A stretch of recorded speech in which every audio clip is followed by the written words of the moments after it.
Kansas City Chiefs, much to the chagrin of Travis Kelce, is not in the playoffs. Patrick Mahomes is hurt, and her team's not in it anymore. So that leads us to comments she made about who she's rooting for right now. What NFL player looks like it just might be her favorite? I'm going to tell you, Caitlin Clark knows some ball. She knows a little ball. Talking up Drake May, my boy Drake May with the Patriots. Recent episodes of the Travis Kelce and Jason Kelce New Heights podcast have sparked considerable controversy after Caitlin Clark made some pointed remarks about NFL teams. The Indiana Fever star appeared on the show, and her candid opinions about various franchises quickly generated intense reactions across social media platforms. As a devoted Kansas City Chiefs supporter, Clark found herself in an interesting position. With the Chiefs eliminated from playoff contention and quarterback Patrick Mahomes dealing with injuries, she discussed which teams and players she'd be following during the postseason. Her knowledge of professional football became evident through her commentary. Clark expressed admiration for Drake May, the New England Patriots rookie quarterback who has delivered impressive performances throughout the season. May with the Patriots, who I think should win the Most Valuable Player award. The actual NFL MVP, yeah, he's had that kind of, he literally did something last weekend Tom Brady never even did. He threw 5 touchdowns, went for 256, and had like a 85 or 90% completion percentage in a game. I mean, that's nuts. That's bonkers. We'll get to her Bills comments, and Bills fans. She highlighted his exceptional statistics, noting his recent achievement of throwing 5 touchdown passes with 256 yards and an extraordinary completion rate near 85 to 90% in a single contest. These numbers represented something even legendary Patriots quarterback Tom Brady never accomplished in his career. Her assessment of May's talent demonstrated genuine understanding of the sport. When discussing the NFC landscape, Clark acknowledged the strength across multiple teams, particularly praising several franchises despite injury challenges. She mentioned potentially supporting the Patriots during their postseason run, though she clarified her interest remained casual rather than passionate. The conversation then shifted to the Buffalo Bills, and this is where things took a dramatic turn. Comments and Bills fans. Bills Mafia is getting loud on this. I mean, I'm not cheering for anybody. I'm obviously, honestly, like, I'm a Drake May fan. I think he's been incredible. And like, I think the Patriots are, I mean, what is it? The NFC like they're all so good. The Niners are really good, but they're the most injured team, but they just still find a way to win, which is pretty crazy. Very impressive. I mean, I'll probably be like pulling for the Patriots. When asked about the Bills, Clark made her feelings unmistakably clear with both verbal statements and gestures indicating strong dislike for the franchise. She specifically referenced the early Josh Allen era when expressing her negative sentiments toward Buffalo. The Bills fanbase, known collectively as Bills Mafia, responded swiftly and harshly. Comments flooded social media platforms with reactions ranging from dismissive to outright hostile. Some responses questioned why anyone would care about her opinions or tune into the podcast at all. Others made personal attacks on her appearance, calling her various derogatory names and making crude remarks about her looks. Pulling for the Patriots? I mean, I'm not cheering. Okay. And then it came to the Bills. Buffalo Bills, yeah. You're a big Bills fan. Yeah. I know that, right? I hate the Bills. think early Josh Allen era, though. Buffalo Bills. Oh, I didn't realize she gave a thumbs down. Yeah. You're a big Bills fan. Yeah. I know that, right? I hate the Bills. think early Josh Allen era, though. Buffalo Bills. Okay, so Bills Mafia. Multiple comments declared sudden hatred for Clark, with some claiming they would no longer watch her play basketball. Several responses attempted to diminish her basketball achievements, suggesting other WNBA players surpassed her abilities. Comparisons to rival player Angel Reese appeared frequently, with some fans declaring Reese superior purely out of spite. The vitriol escalated further with inappropriate comments about her gender identity, referencing controversial topics completely unrelated to the discussion at hand. Some fans employed profanity-laden statements telling Clark exactly how Bills Mafia felt about her opinions. The intensity of these reactions revealed just how seriously certain fan communities take their rivalries. Hey, so Bills Mafia heard that loud and clear, and they went on the attack. Nobody cares about her opinion, and why does anybody tune into this show? These two clowns she looked like Kermit. He didn't make the playoffs this year. That ugly bimbo, I told you. Bills Mafia, it was going to get up. A few measured voices tried providing context, pointing out the obvious fact that a Chiefs supporter would naturally dislike the Bills given the franchise's playoff history. The Chiefs have repeatedly eliminated Buffalo in crucial postseason matchups, creating genuine animosity between the fan bases. These logical observations got lost among the emotional outbursts. Some responses took a lighter approach, with individuals acknowledging that even this controversy couldn't diminish their appreciation for Clark's basketball talents. These fans maintain perspective, recognizing that sports rivalries, while passionate, shouldn't dictate personal feelings toward athletes from other leagues. It was going to get ugly. It was going to get ugly. That's why she'll never be pretty. Wow, guys, we're getting low. We're getting low. Come on, guys. Really? Well, there goes my desire to watch her play. Thumbs down. She's got as many rings as the Bills, too. Weird hate. Oh, that's why the other girls hate her. Woo-wee. Just lost a... The situation highlighted an interesting dynamic many overlooked. Patriots fans also harbor significant resentment toward Kansas City. The Chiefs' recent success has led to comparisons with New England's dynasty, which Patriots supporters reject given their 6 championship rings compared to Kansas City's smaller collection. This additional layer of rivalry went unacknowledged in Clark's praise of May and the Patriots organization. The entire episode demonstrated the passionate, sometimes excessive nature of sports fandom. What began as casual playoff conversation evolved into a social media firestorm, with a basketball star inadvertently triggering one of the NFL's most vocal fan bases. We just lost a lot of fans with that. The Mafia is everywhere. Of course, their fan base is called the Bills Mafia. Wow. This guy kept his perspective. That's okay. Even that can't make me hate you. Laugh out loud. Caitlin Clark, still my chick. Go Bills. Just wondering, did anybody think a Chiefs fan was going to like the Bills? No. The reactions showcased both the devoted nature of Bills Mafia and the darker side of online sports discourse, where anonymous comments can quickly devolve into personal attacks completely divorced from reasonable sports discussion. The controversy also revealed how crossover moments between different sports leagues can generate unexpected attention. Clark's growing cultural influence means her opinions on any sport-related topic carry weight, whether discussing basketball, football, or any athletic competition. Her authentic passion for football, combined with her willingness to express genuine opinions rather than safe, neutral statements, makes her a compelling personality across multiple sporting contexts.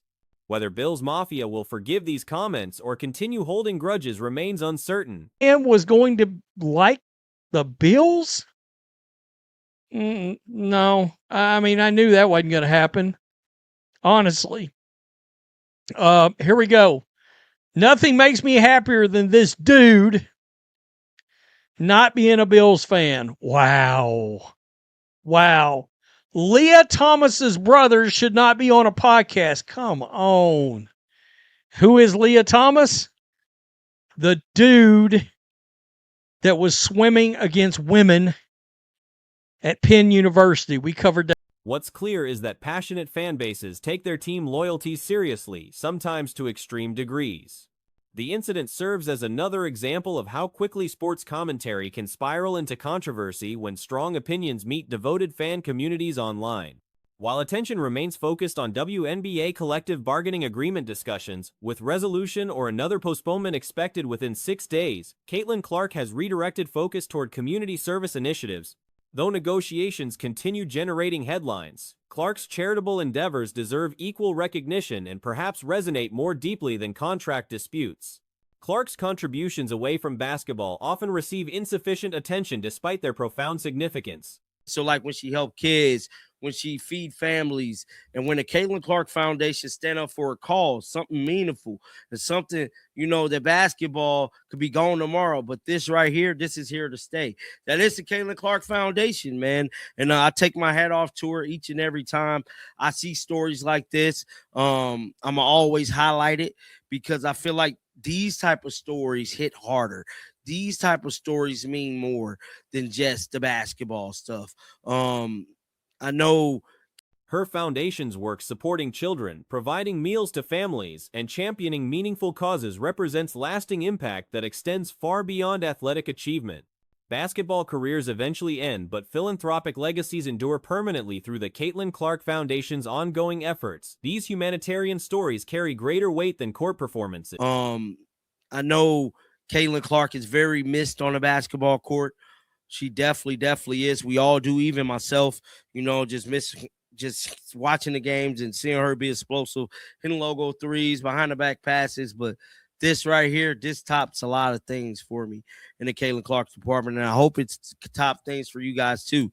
Shout out to Caitlin Clark Offseason for finding this out. It says through a $100,000 donation connected to Caitlin Clark Church Time, Hy-Vee is helping advance the mission of the. Through a corporate partnership, cereal manufacturer Hy contributed $100,000 linked to their Caitlin Clark Crunch Time promotion, advancing the foundation's objectives across educational programs, nutritional support, and athletic opportunities.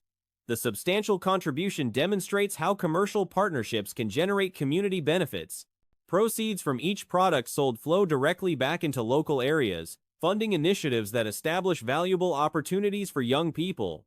The foundation expressed appreciation for Hy's dedication as a reliable partner, noting how ordinary consumer purchases translate into tangible community improvements. This represents merely an initial phase of broader philanthropic efforts. Advance the mission of the Caitlin Clark Foundation across education, nutrition, and sports. As you guys can see here, this is a $100,000 check for look like kids. You know what I'm saying? It only had 9 comments, which was crazy to me. Well, let's check out this. This is some of the article. It says Caitlin Clark Foundation, another moment of gratitude for one of our partners, Hy-Vee. Through a $100,000 donation connected to Caitlin Clark Crunch Time, Hy-Vee is helping advance the mission of the.